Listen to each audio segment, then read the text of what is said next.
കുടിക്കാൻ പൊന്നാനി വരെ പോയാലോ? സംഭവം വേറൊന്നുമല്ല, അച്ഛൻ വിളിച്ചിട്ട് പറഞ്ഞു പൊന്നാനി പോകേണ്ട ഒരു ആവശ്യമുണ്ട്. അപ്പൊ ഞങ്ങൾ അടുത്തുണ്ടെങ്കിൽ വരാൻ പറഞ്ഞു. അപ്പൊ ഒന്നും നോക്കില്ല, പെട്ടെന്ന് റെഡി ആയി ലിപ്സ്റ്റിക്കും കൈ പിടിച്ച് ഞങ്ങൾ പോയിട്ടോ. പിന്നെ അച്ഛന്റെ സ്ഥലത്ത് എത്തിയതിനു ശേഷം ഞാനൊരു ഫിറ്റൊക്കെ എടുത്തായിരുന്നു കേട്ടോ ഇത്. പക്ഷെ റോട്ടിൽ നിന്ന് എടുക്കുന്നതുകൊണ്ട് തന്നെ പെട്ടെന്ന് ഒരു ഇന്റർവെറ്റിന്റെ ബാധ കയറി, അതുകൊണ്ട് എനിക്ക് മര്യാദയ്ക്ക് അത് എടുക്കാൻ പറ്റില്ല കേട്ടോ. അങ്ങനെ അച്ഛന്റെ ആവശ്യം കഴിഞ്ഞപ്പോൾ പിന്നെ ഞങ്ങളുടെ ആവശ്യങ്ങൾക്ക് കടന്നോട്ടോ. എന്താണെന്നറിയാലോ, ചായക്കുട്ടി തന്നെ. വൈകുന്നേരം ആയതുകൊണ്ട് തന്നെ നല്ല രസമായിരുന്നു കേട്ടോ, കൈയൊക്കെ കാണാൻ വേണ്ടിട്ട്. അങ്ങനെ നല്ല വൈബുള്ള ഒരു സ്ഥലത്ത് കായലിന്റെ അരികത്ത് ഞങ്ങൾ ഇന്ന് ചായ കുടിക്കാന്ന് വിചാരിച്ചു. ഈ ചായക്കടയിലാണ് ഫുള്ള് കടികളായിരുന്നു, കാണുമ്പോൾ തന്നെ നമുക്ക് ഇങ്ങനെ കയറി കഴിക്കാൻ തോന്നും. അപ്പൊ ഫസ്റ്റിനെ കല്ലുമ്മക്കായി കഴിച്ചു കേട്ടോ. ഞാൻ ആദ്യമായിട്ട് കഴിക്കുന്നത് നല്ല ടേസ്റ്റ് ഉണ്ടായിരുന്നു കേട്ടോ. പിന്നെ ഒരു മുളക് ബജിയും പഴംപൊരിയും ബൂസ്റ്റും കൂടെ കുടിച്ചിട്ടുണ്ടായിരുന്നേ. പിന്നെ ഒരു പ്ലേറ്റ് കാടമുട്ടയും കൂടെ മേടിച്ചിട്ടുണ്ടായിരുന്നു കേട്ടോ. എന്റെ പൊന്നി നല്ല കിണ്ണസാനായിരുന്നു കേട്ടോ അത്.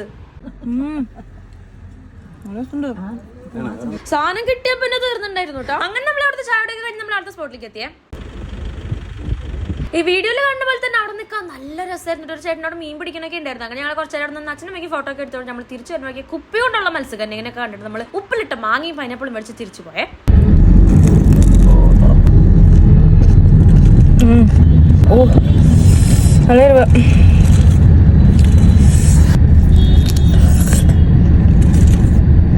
അതിനുശേഷം നമ്മൾ വേറെ സ്ഥലത്തും കൂടെ പോയിട്ടുണ്ടായിരുന്നു. ആ സ്ഥലത്തിന്റെ പേര് എനിക്കറിയില്ല. അവിടെയൊക്കെ പോയി നമ്മൾ പിന്നെ രാത്രി അപ്പോൾ നമ്മൾ വീട്ടിലേക്ക് തിരിച്ചു വിട്ടു. അപ്പോൾ അവിടെ കുറച്ച് പൂരങ്ങളൊക്കെ കണ്ടിട്ടുണ്ടായിരുന്നു. അപ്പോൾ വീഡിയോ ഇത്രയുള്ള വീഡിയോ ഇഷ്ടപ്പെട്ട ലൈക്ക് ചെയ്യുക, ഷെയർ ചെയ്യുക, സബ്സ്ക്രൈബ് ചെയ്യുക. അടുത്ത വീട്ടാണെന്നായിരിക്കും.